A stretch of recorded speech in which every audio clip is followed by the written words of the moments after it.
going on, everyone? Got a 2019 Ford Ranger. Today we're going to replace the remote key fob battery. So the first thing you're going to want to do is go ahead and open up the key.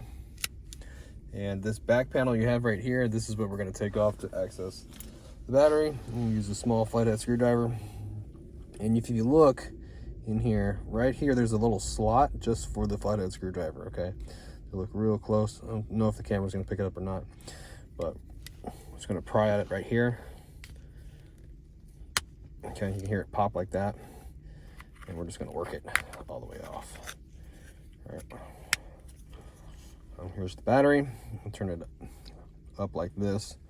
Put our finger down here, get our flathead screwdriver, and just pop this guy out. And I'll show you what size battery we're working with the new battery. Right, so here's our new battery. We are working with a CR2032, and positive will be facing out. Okay, we're going to put it down the bottom of the remote first, and then click it right in there. If you need a battery, check the description box. I have a link for batteries. Take it to Amazon. If you need one, you just get the back cover, snap it back on.